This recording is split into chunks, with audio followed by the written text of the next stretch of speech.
It's my pleasure to introduce Kessel Stelling. Before I introduce him, I want to note that Kessel's two sons are here, Drew and Chris. You raise your hands. Okay, they're both Terry graduates, and we now have three generations of Terry graduates because Kessel's father was what, class of '45? Was that right, Kessel? So it's a Georgia tradition. Now we've got Kessel on kind of the fast track this week because on Friday, he gave the commencement address to the Terry Convocation over at the university. As many of you know, we have the big ceremony at night in the stadium where the students get to be there with 40,000 of their closest personal friends.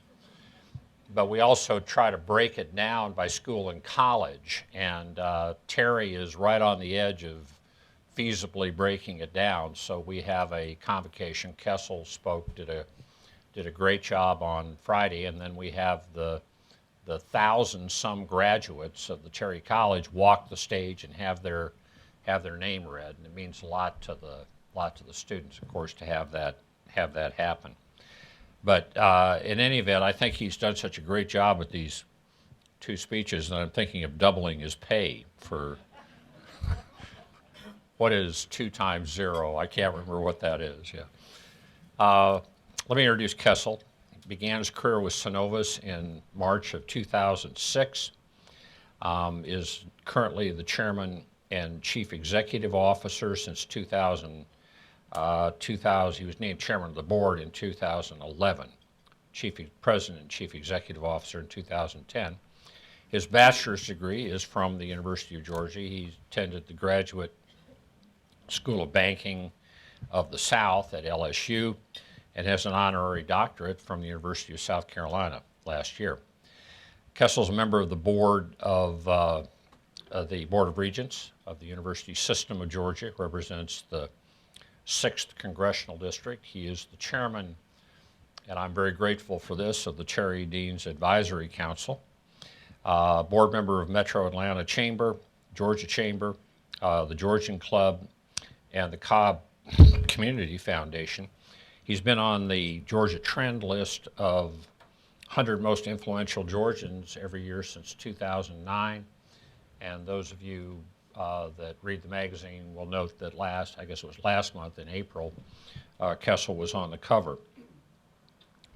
He's a Distinguished Alumni Award in 2009 from the University of Georgia Terry College of Business, and this past year, the Blue Key Service Award from the university. I've had a chance in this year of interim deanship. Sounds like a Pat Conroy novel of some kind, doesn't it? The year of the interim deanship. To really watch closely the involvement of the Terry alumni in the college. I give a lot of credit for that to George Benson and Robert Sumichrast, both of whom served as dean of the college before me. There really is a passion that's developed among the alumni of the college as Terry's gotten branded. For example, we have a goal of raising $70 million for our new facility at Baxter and Lumpkin, which we've started construction on, and we're already 90% of the way there. We're above $63 million as of the last count on that fundraising. So we're going to hit that at $70 million. That in the face of a consultant who before that started said we shouldn't try to even in total raise anything over $50 million. And that'll give you a sense of the depth of the passion. Kessel epitomizes that for me. I mean, here's one of the businessmen in the state that's the busiest of anybody, yet he finds time to contribute to the university, to higher education through the Board of Regents, contribute both resources and in many, many ways, more importantly, time to the university and higher education through service on the Board of Regents, and still finds time for the Terry College to chair the advisory committee, to come all the way to Athens on a on a Friday and give the commencement address to get up at whatever it was, 4 o'clock in the morning when you had to get up this morning, Kessel, get down here and deliver Cherry Third Thursday. And I will tell you that every time I've asked him for any kind of help this year, he's been there. So I'm very grateful and honored to have our speaker at the Cherry Third Thursday, Kessel Stelling.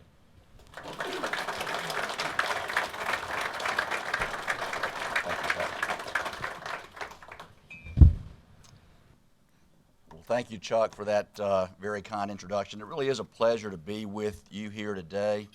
I do feel like Chuck and I are on the same circuit sometimes, although last Friday we were in funny gowns and these little poofy hats. So it's a little more relaxed today, and hopefully the message will be a little different so that you won't have to sit through the same remarks. I do want to thank Chuck, though. For those of y'all that don't know it, Chuck was happily in retirement, and it's really unusual for a guy to go from president of a university, which he was president of the University of Georgia many, many years ago. He did a great job as president. He didn't do such a great job hiring our coaches, but he did a great job as president.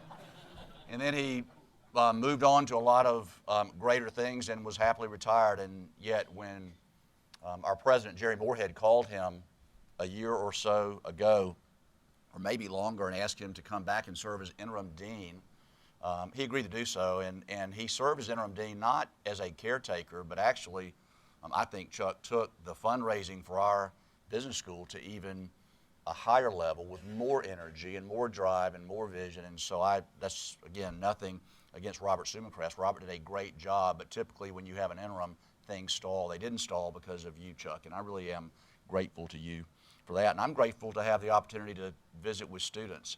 I know we've got leaders from a lot of other universities here today. And so even though this is a Terry Third Thursday, I'm going to speak to what I saw last Friday. I'm sure the same could be said for your school, but I tell you, shaking 1,100 hands, and my hand is still recovering from that, I was struck by the brightness of the student that walked across that stage. About 1,000 of them. There were 100 of them I wasn't too sure about. A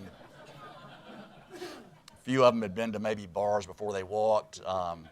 Couple of them, I told my wife later, I said, a couple of these guys I think had on shorts, and she said, how do you know they even had on shorts? I'm like, I didn't go there, but just a great product that our university is turning out, so I'm grateful to have a chance to speak to them. And I would just urge you all, if you have a chance, to hire Terry graduates, because I think it's a great product, and if we can keep them in state, our state will be better. I also want to thank Rob Garcia, who's here today, and the entire Bank of North Georgia team, not just for what they've done for our bank, but for what they've done to promote the growth of this region through their activities as well. And so, Rob, for your leadership and everybody in the crowd that's associated with Bank of North Georgia, thank you for that. Rob's doing a great job leading our Atlanta bank. Not as good as I did when I was here, but I think it's really pretty good that you're doing. And also, I want to recognize one of our newest Synovus directors. In April of just last April, we elected Tim Benson to the board of Synovus. He's over there. And then right beside Tim, Larry Dingle, one of our board members of Bank of North Georgia. Larry, it's great to see you as always. So I want to take you back to February of 2010. I'm embarrassed. I told Chuck I haven't been back to this breakfast since February the 18th of 2010 when I spoke. And I talked about managing through tough times and also predicted on that date in February that our economy would be much better by the spring. And I've just got to tell you, I was dead on target only because I didn't say spring of what year. But let me talk a little bit about our industry, our economy, and what great leadership and teamwork can do for any company. Not just our company, but any company. And I think it's a story of how ordinary people can do extraordinary, sometimes heroic things if they stick together as a team. So I'll talk about our industry changes, economic outlook, a little bit about the changes and challenges since 2010 and what's next for our company. So let's start on the industry and economic outlook. It hadn't been much fun to talk about for the last 4 years, but there is reason for optimism in the long term, and you may ask why you should care about that, about our industry. I'll maybe give you a little pitch there too. I'm not going to rehash the factors that caused the economic downturn. We could argue all day long about who was at fault. I'll say a couple of things about that. I don't think any bank, and there are other banks represented here today, I don't think any bank intentionally loaned money to someone that they thought couldn't repay it. And I don't think anyone intentionally borrowed money that they thought they couldn't repay. But at the end of the day, some really bad things happened to some really good people.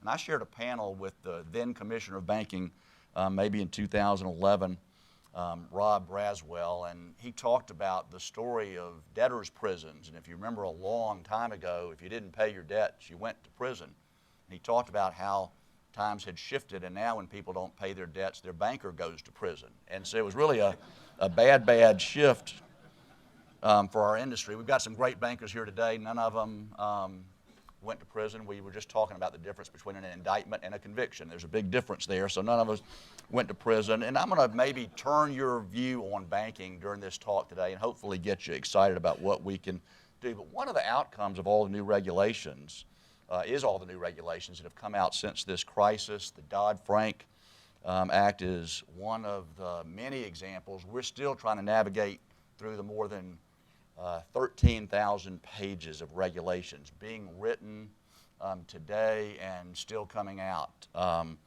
The pages would fill 28 copies of Tolstoy's War and Peace. Now, if y'all are like me and went to UGA, I didn't read that book, but I understand it's a long book, and 28 copies, and it really is, and there are more to come. And even regulators would tell you they can't stay up with the pace of the regulation, yet the industry is supposed to comply with what's in that book. So it's been pretty tough. The Durbin Amendment to the Dodd-Frank Act may be the worst piece of legislation. I'm going to be careful here because we'll end up on YouTube somewhere, but maybe the worst piece of legislation to come out of the entire crisis. It simply transferred revenue from an industry that needed it at the time, banking, to the retail industry. If you're in the retail business, good for you, but I would just urge all of us to not wish for industries to have revenue shifted out of them just by legislation. And that's what happened there. It was a horrible piece of legislation. That and some other changes that came out of Dodd-Frank cost our company about $47 million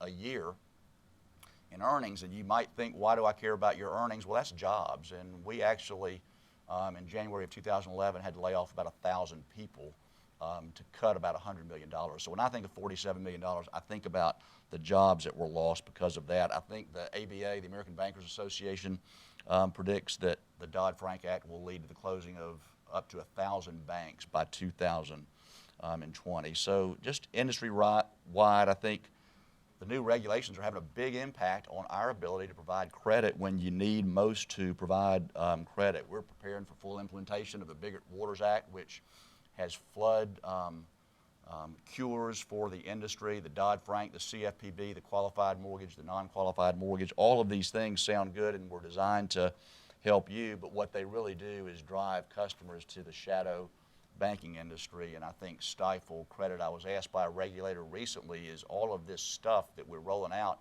stifling innovation in your industry? And I said absolutely yes, because none of us want to be the leader with any product or service because we might get our hands slapped. So a lot of pressure there, and we're all very mindful of that. The good news is, though, that, at least the good news for me, banks are seeing positive momentum. The industry, the economy is all seeing positive momentum. Balance sheets are stabilizing. Consumer confidence is increasing. That's a good thing. A recent J.D. Power report said that customer satisfaction with banks is at a record high as banks turn their attention back to a focus on the customer. And I can assure you, at Synovus and Bank of North Georgia, that's where we turn our attention every day. In Georgia, our 223 state chartered banks earned over $2 billion in 2013, the third consecutive year for positive earnings in our industry, so a good thing for the state. Total loans by Georgia banks up almost $4 billion since 2012. Foreclosure notices in the paper just, I think, a couple of weeks ago, the lowest level in 12 years. That's good for all of us. 85% of Georgia banks have been profitable since the beginning of this year. So again, I care most about Synovus, but for our entire industry, that's a really good thing. We're blessed to be here in the Southeast. I know a lot of you here are in different businesses, real estate, whatever, but here in the Southeast, we've got a more robust economy than you'll find in the rest of the country. I tell that story often. I'll be in New York on Sunday and Monday with our ratings agencies talking about our bank as it's positioned in the Southeast with job growth, with the economic engines we have, with the climate, the quality of life, the great colleges and universities. So a great story. We have a pro-business climate. You might have seen Site Selection magazine just late last year ranked Georgia as the best, most competitive state in the country to do business. I think that's a testimony to Governor Deal, who's very pro-business because he knows that a healthy business climate means more jobs, and more jobs mean a better quality of life for all of us. So I think just great news for Georgia and businesses and communities. So overall, I think the industry, the economy are getting stronger, and I know you know why the economy getting stronger is good for you, but let me just put on my banker hat real quick and tell you why I think the banking industry should mean so much to all of you, because really over the years, banking has been a lot more than what you've read about over the last 4 years. It's been about helping families buy homes, send children to college, start a business, expand a business, save for retirement. Banking has been all about people, and I think you all know that. It's more than capital, it's more than loans, it's more than deposits. It's about people that are a part of their communities and who have a personal stake in helping them succeed. And I think the best banks really are energetic supporters of their communities, whether here in Atlanta or Athens or wherever that community might be. And I've seen that spirit throughout our company, and again, we at Synovus are by no means alone in the industry. There's some other great banks. As a matter of fact, if I could think of one today, I'd tell you who they were. It's a little early in the morning for me to think of another name. And I say that jokingly because many of our peers have done the exact same thing. I think of Atlanta would not be the same had it not been for visionaries like Mills B. Lane at the CNS Bank or Robert Strickland at SunTrust Bank, and Columbus, Georgia wouldn't have been the same if it weren't for visionary leaders like Jimmy Blanchard. And even today, if you look at in the North Georgia mountains, you have leaders like Jimmy Talent at United Community Bank who've done great things for the community, who it's a lot more than just dollars and cents. It's about helping communities, because at the end of the day, stronger banks lead to stronger communities. So whatever the brand of the bank or the name of the banker, it really is about an industry that cares a lot to help families and businesses grow. And bottom line is stronger banks mean stronger communities. So I would ask you to support your local bank, and if it's us, support it even more. Let me talk a little bit about some of the challenges and the changes, the power of teamwork and leadership. Because just as stronger banks lead to stronger communities, I really think it's true that strong leaders foster strong teams who build strong companies. And again, this could be said about probably every company represented in this room. I'm going to talk to you about Synovus, and I'm going to talk to you in the context of change and leadership, and I'm going to talk really briefly about myself, and I don't like to do that, but just to show you what our team went through, so it'll just to give you a quick career path. Chuck did 56 years, and I'm going to do the last couple. When I spoke to you in February of 2010, I was president of Bank of North Georgia. 7 days later, I was named president of Synovus. 3 months later, due to a really catastrophic illness, I was named interim CEO of Synovus, and then 3 months after that, I was named permanent CEO. And I remember the first analyst on Wall Street when I visited, he said Stelling looked like a deer in the headlights when I went to New York, and I was. And I learned that job on the job, and I remember when I saw that, I'm like, that will never happen again. I will be more prepared next time. That'll never happen again. And I tell you that about myself because I think it speaks to how great our team was as we were going through all these changes, and how teamwork and leadership and resiliency and resolve can lead our company through the crisis and could lead yours too. So I'm going to take you quickly through our recovery story. If you don't want to hear about Synovus, you can run to the restroom right now. This will be a really quick recovery story, but it is about a lot of things that happened over the last few years. And I told a group yesterday, and Rob has seen this side of me. I said that to a group yesterday. I'm very frustrated with our sense of urgency around here. And that was in Columbus. It wasn't here in Atlanta. But so I'm very frustrated, and I'm frustrated about our lack of progress on some key initiatives. But then I did say, but in preparing for this Terry College speech, I looked at what y'all have accomplished over the last 3.5, 4 years, and maybe I should sit back and take a deep breath. And I'll go to Atlanta for a day, and I'll be back Friday and talk more about that. So let me just talk about what's happened since 2010. We completed a $1.1 billion equity offering.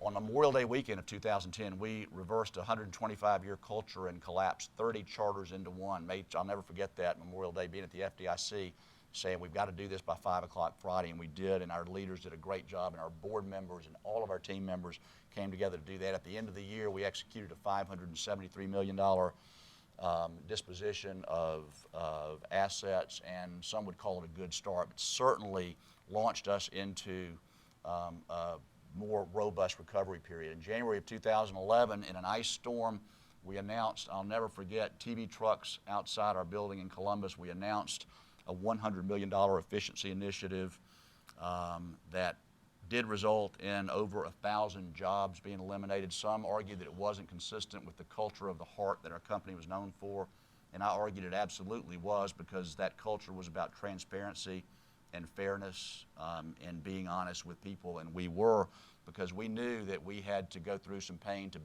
rebuild a strong company and provide a platform for many years to come. So that was a big year. We returned to profitability in the fall of that year. We've now had 12 straight quarters of profitability, almost $1 billion in net income since then. And again, at that point, laid out a very clearly defined plan to ultimately repay TARP and free ourselves of some of the restrictions we had. I know we were criticized at the time for being unrealistic about some of the targets we had set. So we got into 2012. We quickly did a $300 million debt offering in February. Never forget we went to Lord Abbott in New Jersey, across the river from the World Trade Center. The first appointment of the day, we had to have a good first appointment.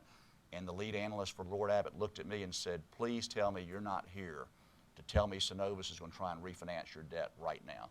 And all of my partners kind of dropped their pencils and went under the table. And I was sitting there looking at this person and thought, well, that's exactly why we're here. And it was great that later that week we found out they were the largest single purchaser of that debt. We executed a $545 million strategic asset sale. At the end of the year, it's an accounting nuance. Tim Benson's very familiar with it. But we recaptured our $803 million deferred tax asset that many thought we would never recover, reported $775 million in net income. And all the while, our teams worked together to reduce expenses by an additional $25 million. That took us into 2013, which some would call the most pivotal year in our company's history. We had upgrades by S&P, Moody's, and Fitch. I'll be visiting with all three of those on Monday this week and reminding them that it's been a long time since they did that. 2013, those upgrades. Again, a great start to the year. We had been under regulatory memorandums of understandings. All of those were lifted in April of 2013. The state of Georgia, FDIC, Federal Reserve Bank, and they were replaced with board resolutions, which we announced just last week that those have now been terminated as well. So great recovery for our company. We were asked by the FDIC to assist in the assumption of a distressed transaction. We were able to do that. Early in the summer, we completed successful common and preferred stock offerings of about $310 million, which allowed us to ultimately exit the TARP program. Just a comment on that, because I saw today's news, Secretary Geithner is being criticized for that program, and he said that if they had not launched that program, the economy would have collapsed. And I think he is absolutely right. I was there. It was an investment. People like to call it a bailout. It was an investment. I'm a little prejudiced there. But I will tell you, that program by the U.S. government has resulted in profits to the U.S. Treasury of over $25 billion because of the repayments of the banks. And so we were pleased in July 26th of 2013 to repay $968 million, which a lot of people thought we would never do. And we were never a day late or a dollar short on the interest, over $200 million. We paid it in full, and I have the cancel certificate in my office in Columbus. That led to late in the fall the celebration of our 125th anniversary. This is a few of our team members. We celebrated by ringing the closing bell on the New York Stock Exchange, and I will tell you, it was an emotional experience to be representing a company that a lot of people had given up for dead, and I just wish that we could have had the other 4,900 employees there with us for that. Very emotional experience, and really in keeping with the tradition of our company, and I'm sure yours. We really celebrated by giving back to communities. We did over 100 community group partnerships that month, and I think for the year ended up with 1,800 projects and over 16,000 hours of volunteerism. And again, that's just what healthy companies can do, which is why I think we should all pull for each other so much. So it's a real significant accomplishment, 125 years. I'm proud to say that not only did we survive, we kept positions of top 5 market share in markets that represent about 80% of our core franchise, including here in Atlanta. It's just we've had loyal shareholders. I've talked to some of you today who are and thank you for that. We've certainly had loyal employees, and we've had loyal customers, and a lot of you all are, and we would not have made it without that partnership. It really wasn't the work of any one person or any small group. It was a collective group of team members that never quit, never gave up, and I'm just proud to be a part of them. A lot of them, by the way, were Terry graduates. I remember someone pointed out to me this morning, October 3rd, 2011, our stock reached 91 cents. The market cap of our company that day was less than the amount we owed in TARP funds.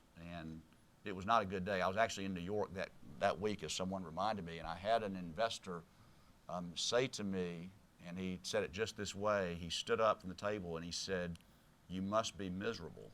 And I just looked at him, waiting for, there's got to be a follow-on. He said, "You fire people, you're away from your family all the time, you're telling a story that I don't believe, and now the world is collapsing and your company's going to fail." And I thought to myself, you know, I could only be more miserable if you stayed in this room much longer.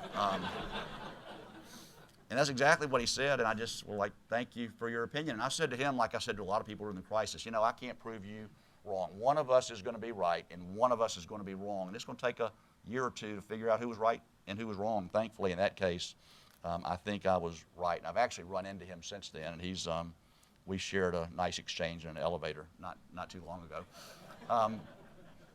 It really does. It reminds me, though, of this quote from John Maxwell, who said, "The pessimist complains about the wind, the optimist expects it to change, and the leader adjusts the sails." And that really is, I think, a very telling and guiding quote for what our company went through, and maybe yours did too, because we adjusted a lot of sails at Synovus. We had them shred on us, we had them fall off the mast, but we never buried our head and thought this problem will pass. We kept adjusting the sails until we could get through the uncertain waters. I really do think it was just a great example of, again, teamwork, and so very proud of that.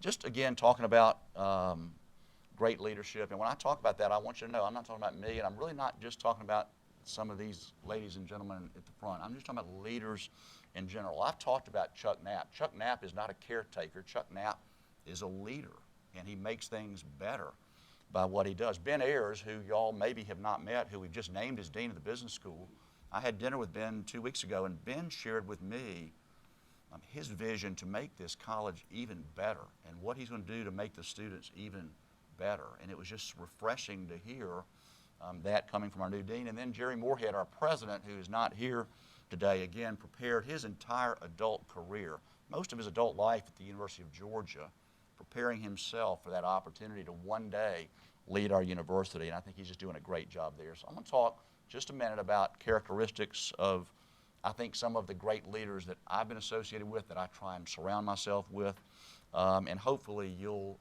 feel the same way. I think great leaders are adaptive. They adapt to changes in the economy and their industry.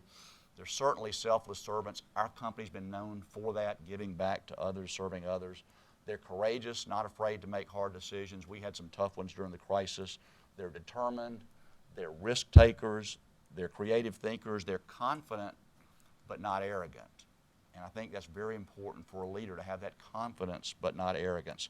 They believe deeply in their cause. They connect with individuals at every level of the organization. And that was so important to how we try to do things at Synovus. I've always thought if a leader gets his or her power through their title, they will not be a leader for long. It might get them respect for a couple of weeks, maybe even a month. But at the end of the day, it is that ability to connect with employees at every level of your organization.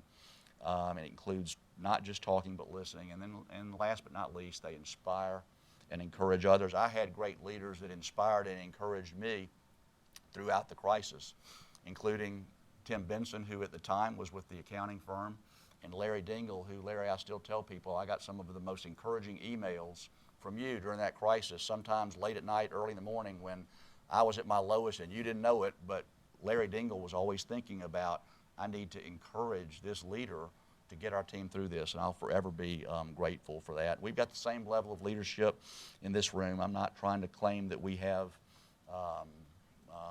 the lock on it at Synovus. I think that's why you're here today, and I think current and future leaders are what are going to carry us forward. And speaking of carrying us forward, let me just talk a little bit about our outlook.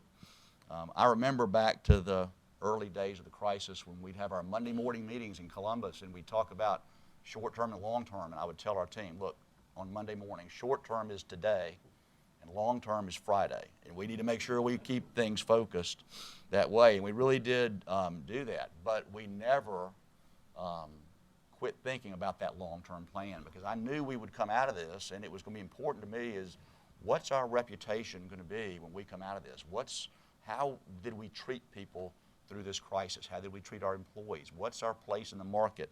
So we never lost sight of that. And if there's a message I can leave with you today in your business, it's no matter how big your short-term problem, never lose sight of your long-term vision, never lose sight of your long-term dreams. As a result of that, we entered 2014 with strong capital. It's great now. You go to Wall Street now and they say to me, you've got too much capital. When are you going to start giving it back? Whereas 2 years ago, it was you don't have enough to survive and you'll never get out of this thing. Now we've got too much. How do you give it back? At least that's what we're told. If our regulators are on the phone, I would never say that, of course. We'll continue to improve credit quality and efficiency. That's a priority for us. But at the end of the day, our focus is on our customers, and I think that message is good for any business. It always has been.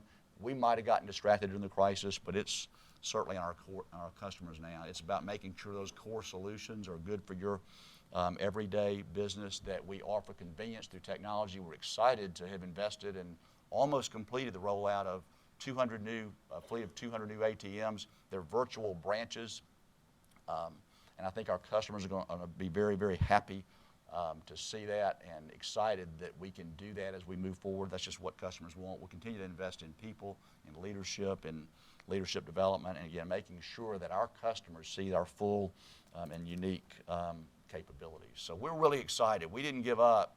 We might have been distracted for 3 or 4 years. We might not have been at as many Terry Third Thursday breakfasts. And I'm embarrassed, quite frankly, and apologize that I haven't been here since February of 2010.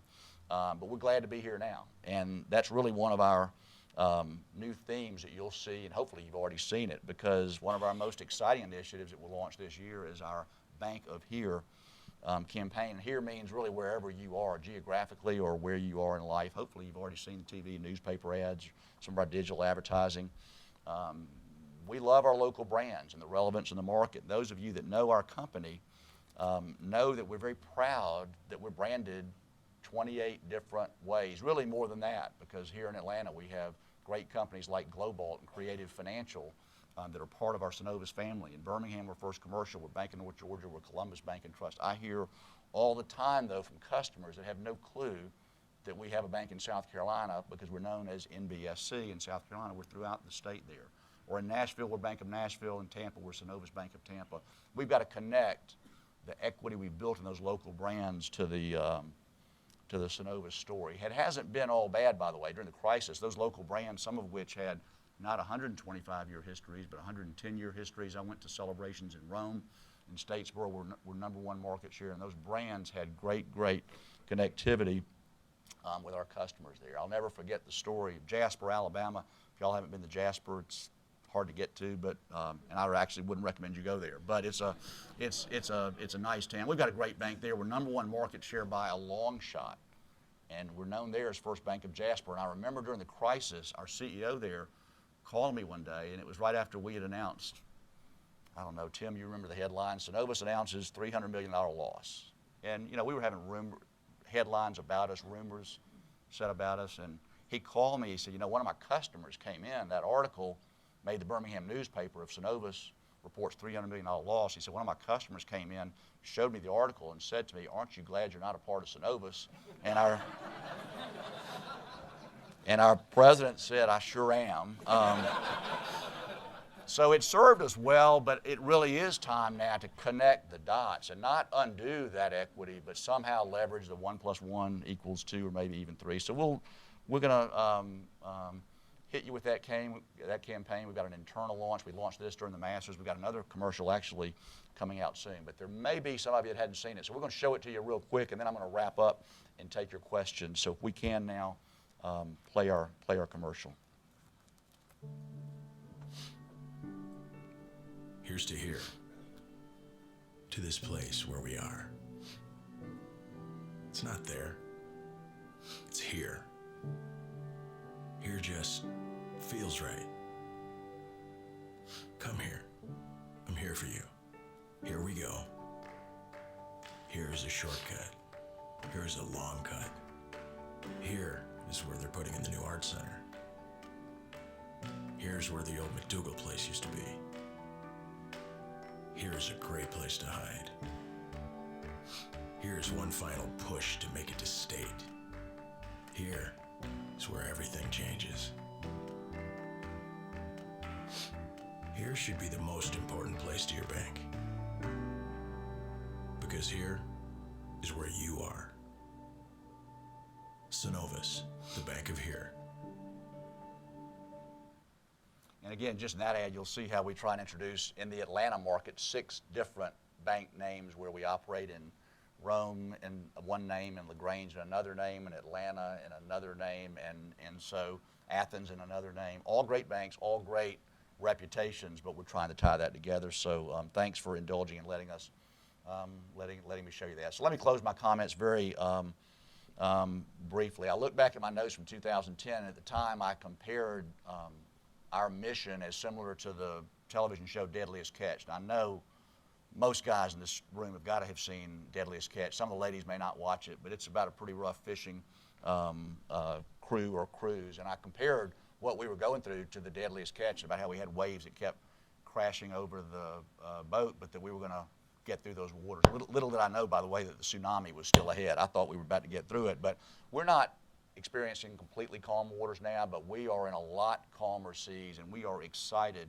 as a company about where we are. I hope you're excited as a leader about where you are. I hope you all didn't go through some of the things we did, but we were all impacted, and it's great to know that we still have this venue, this forum to bring leaders together to talk about maybe what we all went through and lessons we learned. So thank you all for being here, and thanks for your support of the Terry College. I also, by the way, want to thank my 2 sons who really don't want me to say this, but I told Chuck, I don't think in my adult life, or maybe in my entire life, I've ever had them find anything I had to say before 8 o'clock interesting. So the fact that they came here today means a lot to me. Let me close with this. I can't close because Synovus pays my salary. I can't close without asking for your business. A lot of y'all are our customers, but a lot of you aren't, and there's some other great bankers here in the room. And I saw Chris Catone over here, and there are probably others that I didn't, but I won't give any more free advertisements. I only gave that one because his dad's a fraternity brother of mine. But there's some great banks. But if you're not a customer of ours, we'd love to tell you more about our bank. Rob and team at Bank of North Georgia, or call me direct, or email me at kesselstelling@synovus.com, and I'll get back to you today about what we might can do for your business. So thanks so much for letting me do this, and I'll be happy now to take questions, Chuck, as long as we have. And I think there's a microphone that needs to get around if there are any questions out there. And yes, sir, John. Kessel, you can't wait for the mic because we're on webcam. Thank you. So during the hardest days, your team, I'm sure, has got their own set of questions about how you're going to make it through. What did it require from you and your team in terms of leadership, as the team itself in the field was probably worried, and how did you address that and hold the team together during those darkest hours? Yeah, great question, John. I think I could sum it up most by just saying total transparency, because we were all in an environment that we had never found ourselves. I mean, I wasn't around. Some people think I was. I wasn't around for the Great Depression, so I didn't know what we were going through. And there was no playbook. There wasn't any Harvard Business School manual or Terry College manual. There was no playbook. So it was just total transparency. It was telling leaders, hey, we're in a ditch. And guess what? We can't pay incentives. We can't pay bonuses. We got this TARP thing. We got regulators crawling all over us, sometimes with a gun to our heads. So we've got to do this by Friday and this by the end of the month. But the message was to our team, we're just in it together. And I think one of two things happens when a company's a crisis, your company or our company. When a company's in crisis, leaders either splinter and run for the hills, or they close ranks. And in our case, I think the leaders closed ranks. And I think it was because all of us tried to be so transparent about, here's the issue, here's what we're trying to do. There is no master plan of how this all works out. But if we stick together and we execute and we ignore the rumor mongers. I remember giving a speech in Columbus to a group of retirees, And one of our board members said, you just got to tell these retirees you'll never sell the company. You'll never give in. You'll never do this. I said, I can't do that. No public company, Bank of America can't say it, BB&T can't. No public company can ever say I won't sell the company. I can just lay out the vision. We've just got to make sure that we focus on the things we can control. There had been an article in the paper the week before that our airplane, which we share hours on an airplane, that our airplane had gone to Canada. And it went on to say that Toronto Dominion is headquartered in Toronto, like that was a breaking news story by this reporter, and that they had been rumored to be in talks to buy us. And so they wanted to know if I hadn't been in Canada. I couldn't deny that. I just said we don't discuss our travel plans. A week later, after I gave this impassioned speech, I got a call from within our own building that said the 5th floor, we're a 5-story building, the 5th floor was crawling with Canadians. I'm like, well, what's a Canadian look like? You know, and I looked out my eye, I'm like, but we just couldn't get distracted by that. You had to just execute a plan with resolve, not get distracted. And I think that's the same whether you're a football coach or leader of a nonprofit. You've got to have a plan, you've got to execute, and you've got to get buy-in, you've got to be transparent about it. Yes, sir. About the origin of the name of Synovus and Tsunami. Yeah. You know, part of the branding campaign, when I first met with Fitzgerald and Company here in Atlanta about how do you get this name even more prominence, I'm like, should we start over?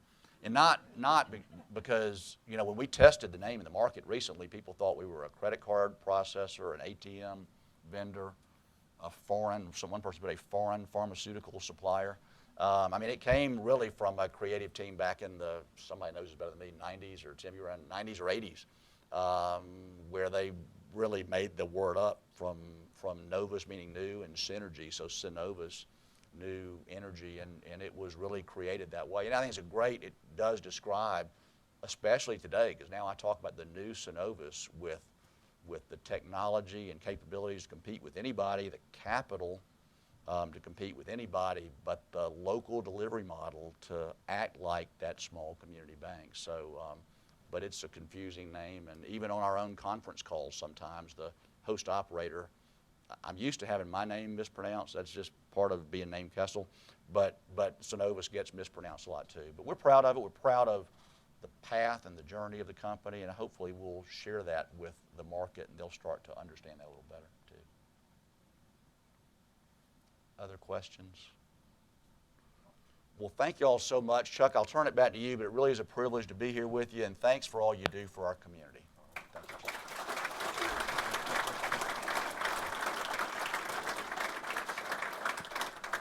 Got a little memento here. May 15th, 2014. This is Laura Evie, is the sculptor here.